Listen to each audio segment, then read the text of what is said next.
Clap de fin avant le premier tour de la primaire de droite. Les 7 candidats se sont retrouvés pour une dernière fois ce soir pour l'ultime débat où il a été question en vrac d'Emmanuel Macron, de Donald Trump et de thèmes aussi divers que la lutte contre le terrorisme, l'Europe, l'environnement, l'école.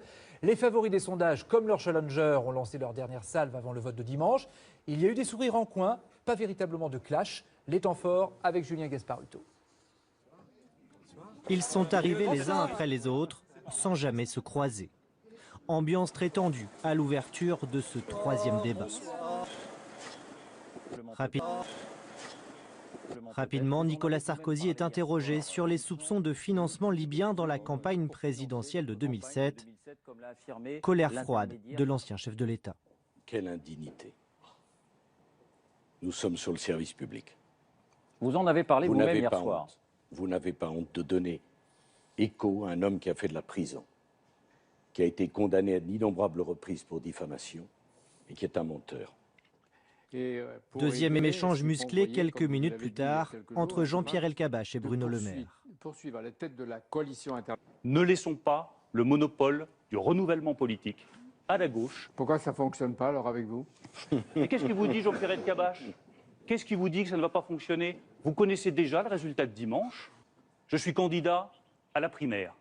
Ça mérite tout simplement le respect de votre part. Voix pour les passes d'armes. Après une longue séquence internationale très sérieuse, le débat revient en France sur les questions sociales. La plupart des candidats souhaitent durcir les conditions d'accès aux minima sociaux. Nicolas Sarkozy et François Fillon proposent une allocation unique. Depuis le début, on aurait là un instrument extrêmement souple qui permettrait de répondre à ce cri de colère de beaucoup de Français qui ont le sentiment de travailler pour ceux qui ne travaillent pas. Personne, avec les minima sociaux, ne serait en situation de gagner autant qu'un travailleur sur ce débat. Alain Juppé, lui, avance une autre solution. Je ne suis pas favorable à une allocation unique parce qu'on n'arrivera jamais à mélanger l'allocation au logement, les allocations familiales et le RSA. Je suis favorable à un compte personnel qui permette de calculer pour chaque personne la totalité des prestations qu'elle reçoit. Loin des échanges très enlevés du précédent débat, cette ultime confrontation sera restée très terne. Une crispation qui s'explique sans doute par la proximité du scrutin. Et nous allons retrouver Patricia Issa en direct à la sortie des studios de Saint-Cloud où a eu lieu le débat ce soir. Patricia, quelle était l'ambiance entre les candidats ? Alors écoutez Francis, pour tout vous dire, je suis à l'intérieur du studio et le débat est encore en train de se dérouler. Les 7 candidats continuent de confronter leurs idées et cela fait maintenant plus de 2 heures que cela dure. Pour tout vous dire, l'ambiance était au début un peu tendue et puis petit à petit, les sourires sont arrivés, les quelques échanges même de petits mots entre Alain Juppé et Nicolas Sarkozy notamment qui sont côte à côte sur le plateau. Il y a eu bien sûr quelques passes d'armes, mais rien de franchement flagrant ce soir. Comme le disait mon confrère Julien Gasparuto, ce débat était un peu terne. Alors, ils sont encore en train de débattre.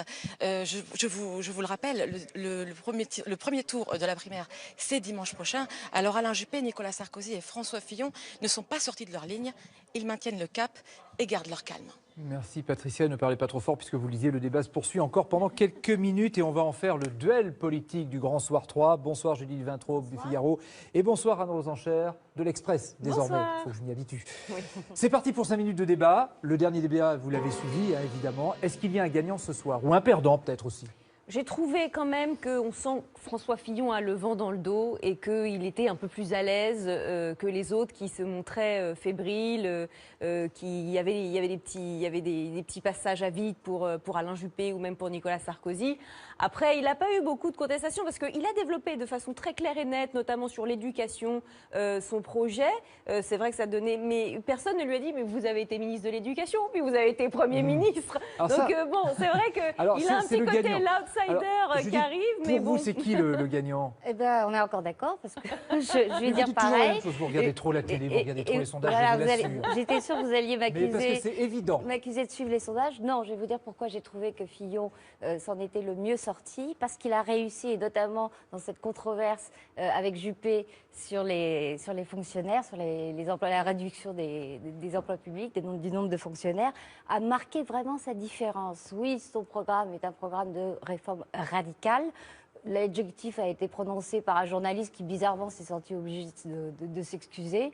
D'ailleurs, il y aurait des choses à dire sur la façon dont le débat a été animé, conduit et tenu. C'est parce que vous n'y étiez pas. Et pas très bien tenu, Parce que vous n'y étiez pas, contrairement aux deux précédents. Je n'étais pas non plus. Mais peut-être que vous auriez souhaité être. Donc Fillon, parce qu'il a réussi à faire passer le message qui résume sa candidature, je serai le président du changement radical. Oui. Alors, est-ce qu'il y a, parmi les challengers, dans ce cas, un candidat qui vraiment est sorti au cours de cette primaire?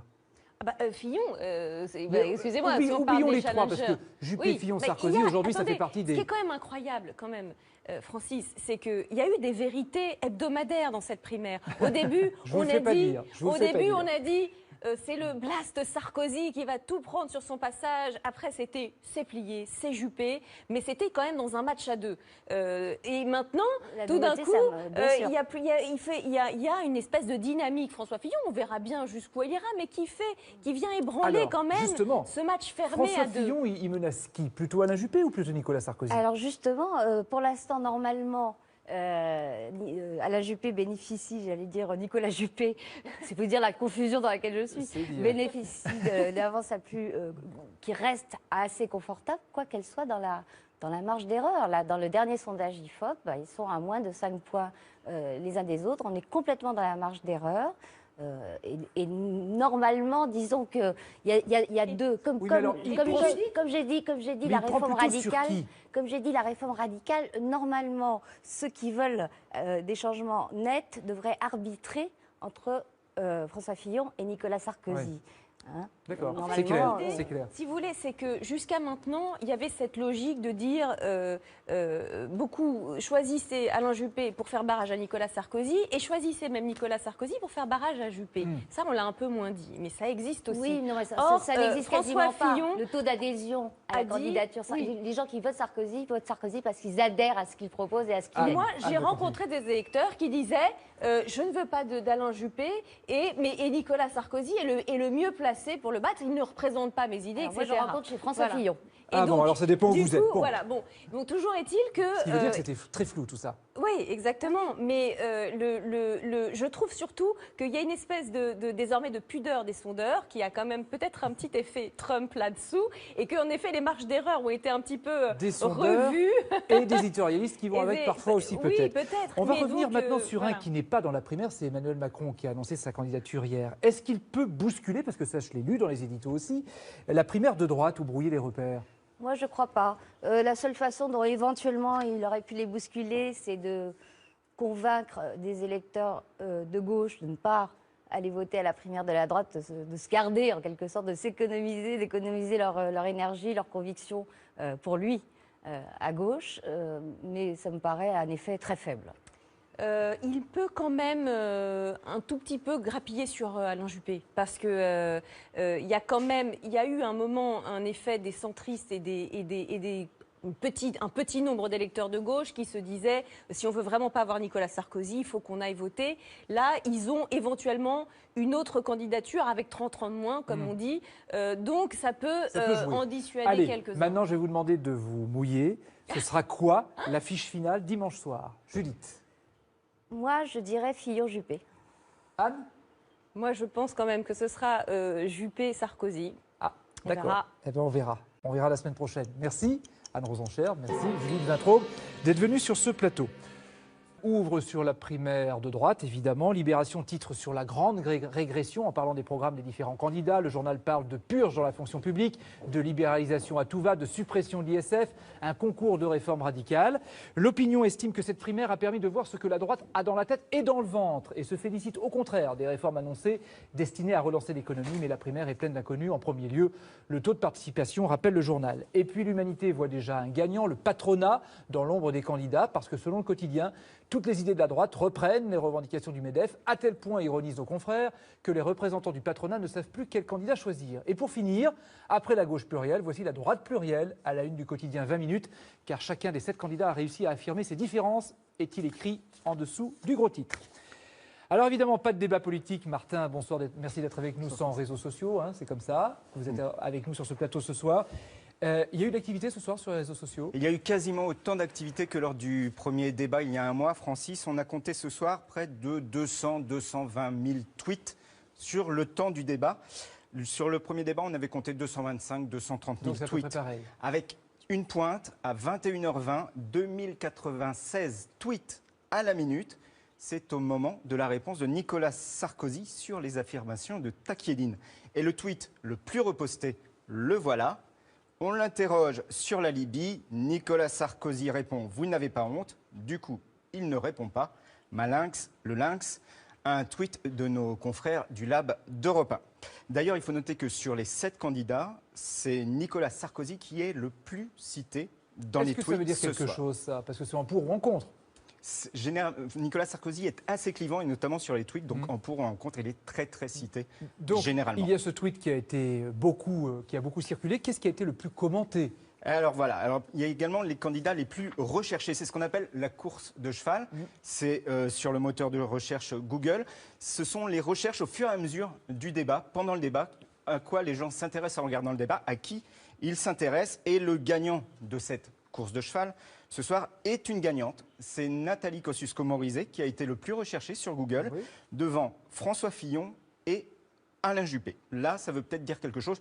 Aux États-Unis, lors des débats américains, Donald Trump était généralement en tête à la course de cheval. Nathalie Kosciusko-Morizet est en tête ce soir. Là, ce serait une grosse surprise. Très grosse surprise. Et enfin, il y a les questions qu'on se pose. Et sur le moteur de recherche Google, toujours, la question la plus posée ce soir est: comment voter à la primaire de la droite? Ça aussi, c'est peut-être un signe sur la mobilisation dimanche. C'est certainement un signe pour dimanche. Merci Martin d'être venu nous dire tout cela. On va retrouver Patricia Issa au studio de Saint-Cloud où se passe le débat de la primaire. Est-ce que le débat touche à sa fin, Patricia? Eh bien, écoutez, Francis, il est 23h30 et le débat continue. Cela fait maintenant 2h30 que les 7 candidats confrontent leurs idées, mais je pense que le temps commence à se faire un peu long, ça trépigne un peu des jambes. Ils sont encore là, juste derrière moi. Ils sont sur la conclusion, bien sûr, mais ils continuent quand même de se reprendre, d'essayer de dire ce qu'ils ont à dire et de donner leur programme aux Français, puisque c'est le dernier débat et ils ont tous conscience que c'est ce soir que les Français les écoutent peut-être pour la dernière fois avant de faire leur choix dimanche prochain. Puisque dimanche prochain, c'est le premier tour de la primaire de la droite. Merci Patricia, ça s'appelle jouer les prolongations comme au théâtre. Le fabriqué en France ne se cache plus. Clap de fin avant le premier tour de la primaire de droite. Les 7 candidats se sont retrouvés pour une dernière fois ce soir pour l'ultime débat où il a été question en vrac d'Emmanuel Macron, de Donald Trump et de thèmes aussi divers que la lutte contre le terrorisme, l'Europe, l'environnement, l'école. Les favoris des sondages, comme leurs challengers, ont lancé leur dernière salve avant le vote de dimanche. Il y a eu des sourires en coin, pas véritablement de clash. Les temps forts avec Julien Gasparuto. Ils sont arrivés les uns après les autres, sans jamais se croiser. Ambiance très tendue à l'ouverture de ce 3e débat. Rapidement, Nicolas Sarkozy est interrogé sur les soupçons de financement libyen dans la campagne présidentielle de 2007. Colère froide de l'ancien chef de l'État. Quelle indignité. Nous sommes sur le service public. Vous en avez parlé vous-même hier soir. Vous n'avez pas honte de donner écho à un homme qui a fait de la prison, qui a été condamné à d'innombrables reprises pour diffamation et qui est un menteur. Deuxième échange musclé quelques minutes plus tard entre Jean-Pierre Elkabbach et Bruno Le Maire. Poursuivre à la tête de la coalition internationale. Ne laissons pas le monopole du renouvellement politique à la gauche. Pourquoi ça ne fonctionne pas alors avec vous? Et qu'est-ce qui vous dit, Jean-Pierre Elkabbach? Qu'est-ce qui vous dit que ça ne va pas fonctionner? Vous connaissez déjà le résultat de dimanche. Je suis candidat à la primaire. Ça mérite tout simplement le respect de votre part. Voix pour les passes d'armes. Après une longue séquence internationale très sérieuse, le débat revient en France sur les questions sociales. La plupart des candidats souhaitent durcir les conditions d'accès aux minima sociaux. Nicolas Sarkozy et François Fillon proposent une allocation unique. Depuis le début, on aurait là un instrument extrêmement souple qui permettrait de répondre à ce cri de colère de beaucoup de Français qui ont le sentiment de travailler pour ceux qui ne travaillent pas. Personne, avec les minima sociaux, ne serait en situation de gagner autant qu'un travailleur sur ce débat. Alain Juppé, lui, avance une autre solution. Je ne suis pas favorable à une allocation unique parce qu'on n'arrivera jamais à mélanger l'allocation au logement, les allocations familiales et le RSA. Je suis favorable à un compte personnel qui permettent de calculer pour chaque personne la totalité des prestations qu'elle reçoit. Loin des échanges très enlevés du précédent débat, cette ultime confrontation sera restée très terne. Une crispation qui s'explique sans doute par la proximité du scrutin. Et nous allons retrouver Patricia Issa en direct à la sortie des studios de Saint-Cloud où a eu lieu le débat ce soir. Patricia, quelle était l'ambiance entre les candidats ? Alors écoutez Francis, pour tout vous dire, je suis à l'intérieur du studio et le débat est encore en train de se dérouler. Les 7 candidats continuent de confronter leurs idées et cela fait maintenant plus de 2 heures que cela dure. Pour tout vous dire, l'ambiance était au début un peu tendue et puis petit à petit, les sourires sont arrivés, les quelques échanges même de petits mots entre Alain Juppé et Nicolas Sarkozy notamment qui sont côte à côte sur le plateau. Il y a eu bien sûr quelques passes d'armes, mais rien de franchement flagrant ce soir. Comme le disait mon confrère Julien Gasparuto, ce débat était un peu terne. Alors, ils sont encore en train de débattre. Je vous le rappelle, le premier tour de la primaire, c'est dimanche prochain. Alors, Alain Juppé, Nicolas Sarkozy et François Fillon ne sont pas sortis de leur ligne. Ils maintiennent le cap et gardent leur calme. Merci Patricia, ne parlez pas trop fort puisque vous le disiez, le débat se poursuit encore pendant quelques minutes et on va en faire le duel politique du Grand Soir 3. Bonsoir Judith Vintraube du Figaro et bonsoir Anne Rosenchère de l'Express désormais, il faut que je m'y habitue. Oui.